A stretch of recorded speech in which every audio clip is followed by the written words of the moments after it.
The movie starts with a scene where Willard realizes that mice have caused damage and the fuse in the basement is broken. He goes to the store looking for mouse traps to catch the mice in his house. He buys some traps and tries them out in his basement. Willard then takes a look at his father's belongings, where his father's painting is hanging on the wall. Mrs. Stiles, Willard's mother, calls out from her room and asks if he managed to catch the mice. Willard denies it, saying there are no mice around. His mother insists she can smell them, but Willard continues to deny it. Mrs. Stiles then asks her son to come see her. She apologizes for being a bad mother and blames herself for ruining his life, but Willard reassures her that she has always been a good mother, even in sickness. She comments on how terrible Willard's name is and suggests he could have made friends or gotten a better job if he had a better name, and guys like Frank Martin, his boss, couldn't manipulate him. Mrs. Stiles then tells Willard his name is now Clark and wishes him good night. The next morning, Willard wakes up to the sound of mouse traps, indicating they may have caught some mice. But when he goes to check the traps, he sees no sign of any caught mice. If you enjoy our content, please support us by subscribing or liking, so we can recap more films for you. Willard then heads to his workplace, but he's running late. When he arrives, he sees a lady sitting at his desk who goes by his name. Another co-worker named Lynch tells him, "Boss is waiting for you." Willard is puzzled and asks, "Who's sitting in my spot then?" And when Willard claims ignorance, his boss points out that it's your fault for falling a week behind in processing purchase orders. This slip-up has led to chaos in the company, from delays in shipping to upset sales staff, all because Willard let the orders pile up on his desk. Frank then tells him that his father founded this company, and if Willard pays attention, he'll see his family name carries weight here. It's crucial, and he should take pride in his work. But Willard explains that his mother is ill, and Frank questions whether his mother's condition is what caused him to be late with work or neglectful of sales orders. Frank reveals that he was a long-time family friend and knows Willard's mother well. He describes her as a strong woman deserving of a comfortable life. He also promised Willard's father to take care of them both, so as long as his mother is alive, Willard will continue working there, and then Frank asked to find a good retirement home for her. Willard mentions he doesn't have the money for that, but Frank offers to buy his house any time for that purpose, even offering to tear it down and build an apartment in its place. Willard leaves his boss's office abruptly, saying he will make up for his mistakes and negligence through overtime work. However, his boss retorts that because of Willard's slacking off, he's giving the extra work to others as compensation, making it all Willard's fault. He won't allow Willard to ruin the company. He buys a glue trap for catching mouse. The next day, Clark, or should I say Willard, wakes up to the sound of mice squeaking and finds that a sticky trap has caught a white mouse. He realizes he needs olive oil to free the mouse, whose paws are stuck in the glue. Meanwhile, his mother calls from the bathroom, "Are those mice squeaking?" Willard tries to cover it up, saying, "Nah, Mum, that's just a bird outside." Mother is suspicious and asks, "What are you up to?" Willard responds, "Just washing my hands, Mum, not feeling well." His concerned mother insists on seeing him and saying that he still belongs to her. Willard wraps the mouse in a towel and places it in a drawer to ease his mother's worries. He then picks up the mouse again, gently strokes its back, and says, "When you can free yourself from the trap like this and not fall into it again, it means you are very intelligent, and from now on I will call you Socrates." He places Socrates in a cage with other mice, feeds them, and seems to have a unique bond with them. Later, he brings Socrates up to his bed, promising never to let anyone harm him, ensuring his safety. The following day, he heads back to work and encounters his boss, Frank, in the elevator. Frank locks the elevator and mocks Willard, saying, "I show up to work in style, not like you."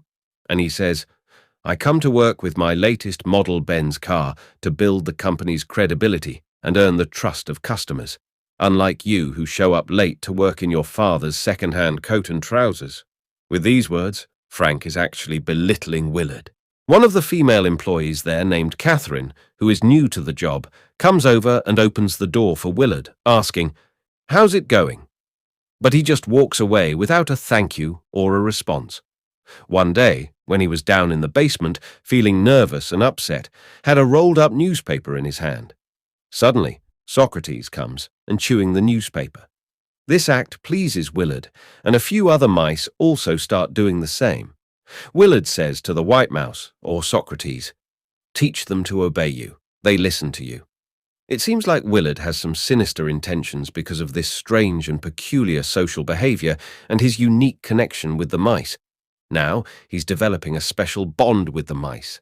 Suddenly, Willard notices a relatively large mouse behind him chewing on a rubber band. Willard names him Ben and tells him, "This could be the start of a beautiful friendship between us."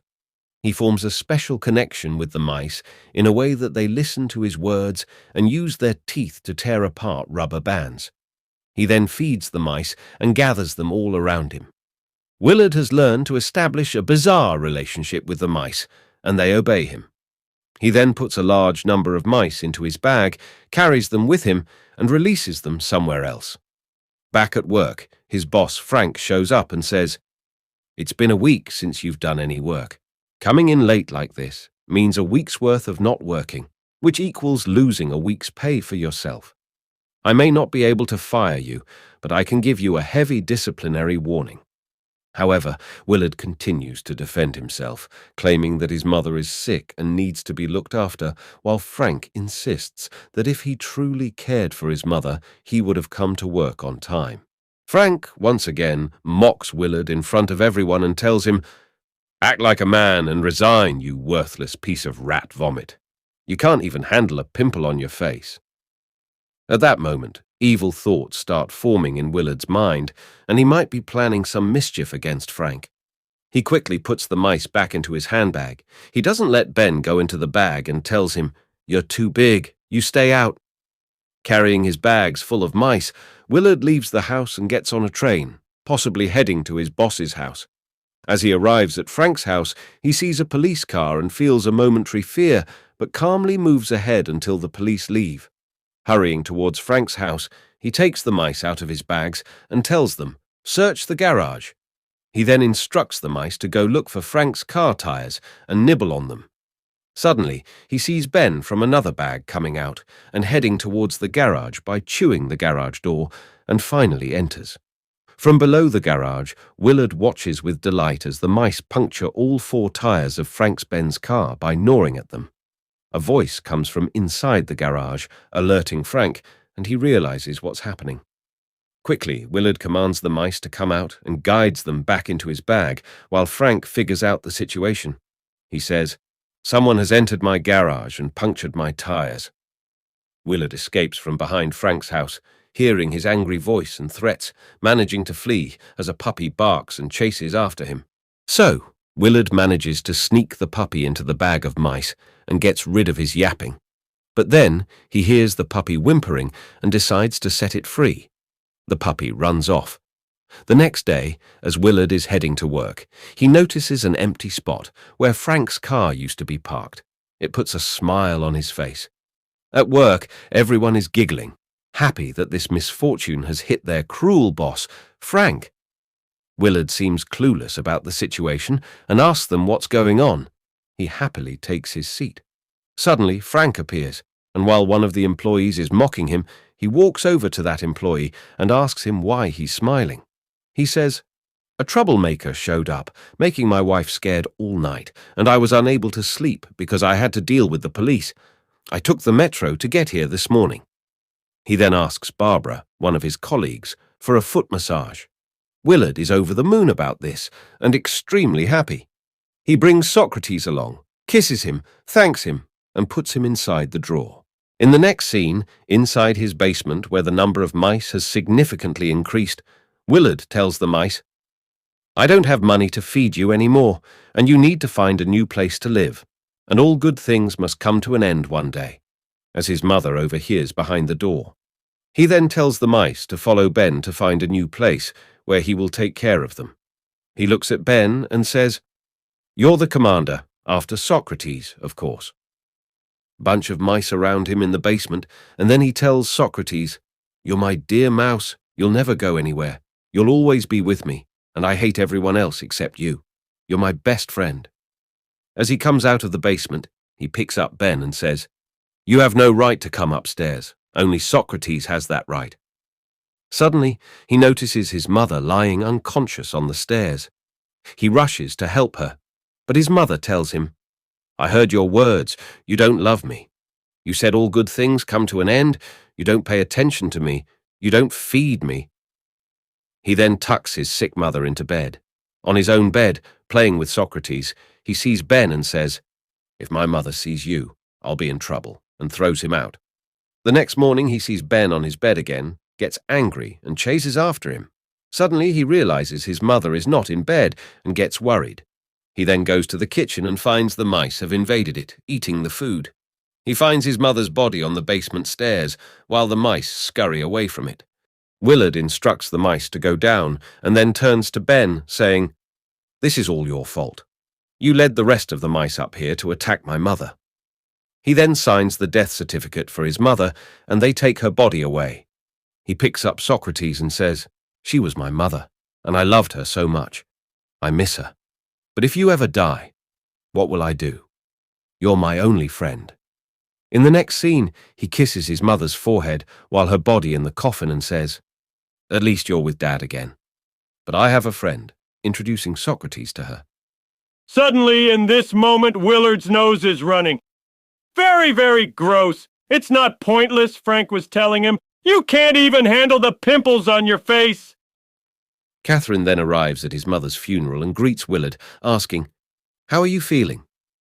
She continues, "I didn't want to bother you because you were out of the loop.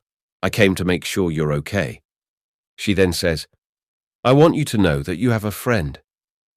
A man named Joseph Carter approaches and says, "Mr. Willard Stiles, I am in charge of your mother's assets. I need to talk to you about a private matter, and you need to be alone."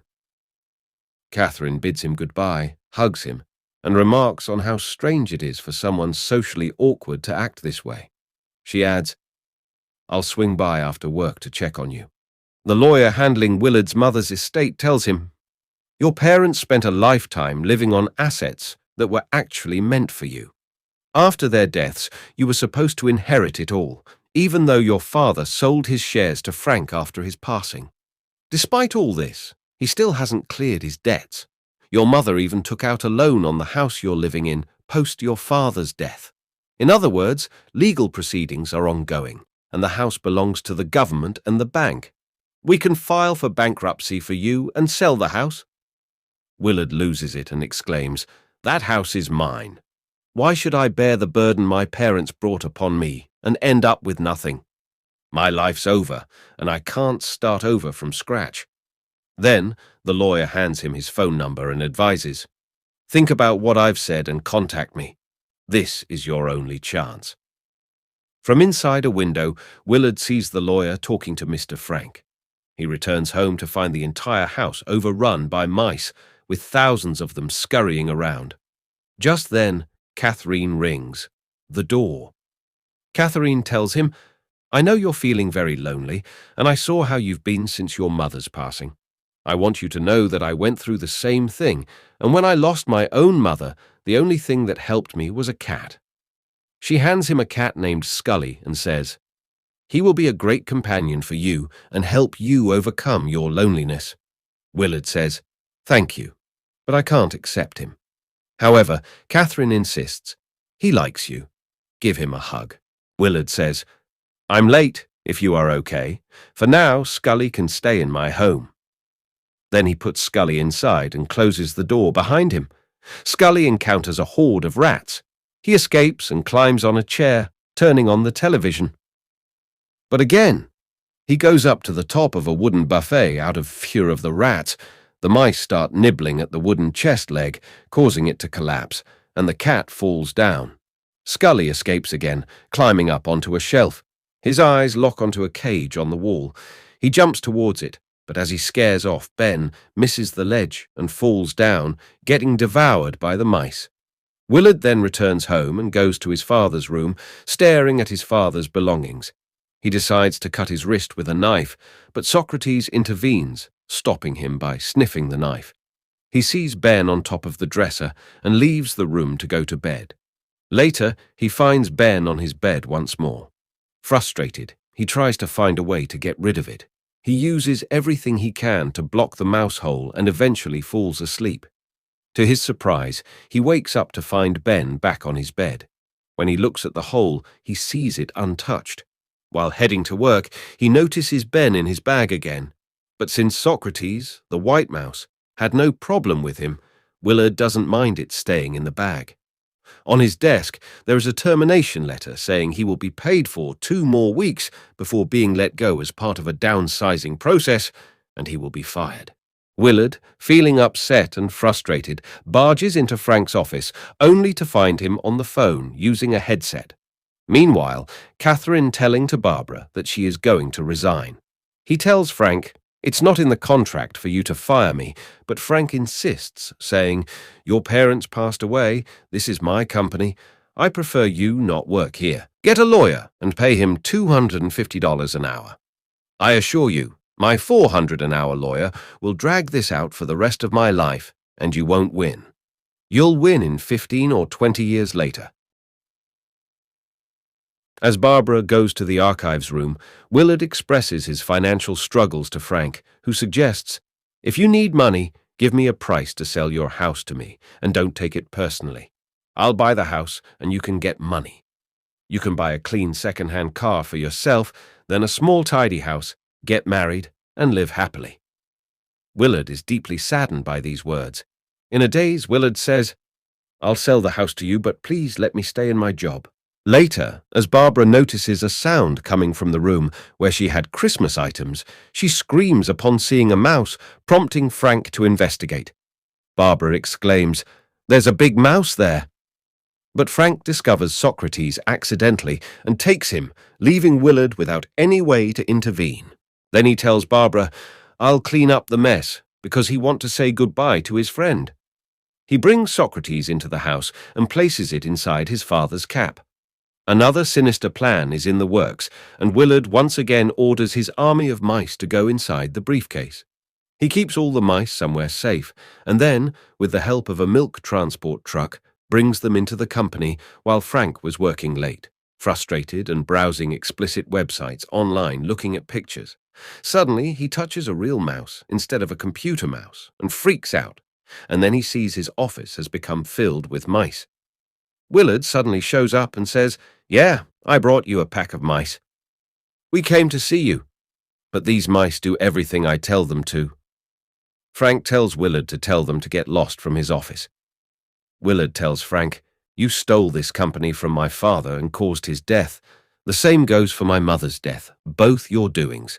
And now you want to kill me? You expelled me, and now you are trying to take my life. You made me hate myself. You killed my Socrates, my beloved white mouse." Frank hits him to the ground with one blow and runs away. Suddenly, inside the elevator, a mouse clings to him, and Willard locks the elevator door from the outside and hits him with a metal object that he used to kill Socrates. And he says the same words, "What happened? A brave man can't stand a little blood." Suddenly, all the mice attack him, and Willard tells the mice to tear him apart and hits the elevator key to go down. He goes home, and in an unprecedented move, using explosives and sealing all the holes, he eliminates all the mice in the basement, freeing himself from their corpses. Later, when he is taken by sleep at his home, the police knock on the door, but he does not open it. Then Catherine comes to his house and says, "Mr. Martin is dead. There are some strange details. They say he was killed by animal attacks." Then he tells Catherine, "I'm hungry. I want to eat something. Do you want to come with me?" He tells her to wait a minute and goes to gather all his essentials, including clothes and whatever he needs. But as he checks his wardrobe, he notices that the mousetrap he had previously sealed with glue is now open. Catherine goes inside the house for bathroom, and then after she left the bathroom, the mice come out from inside the toilet.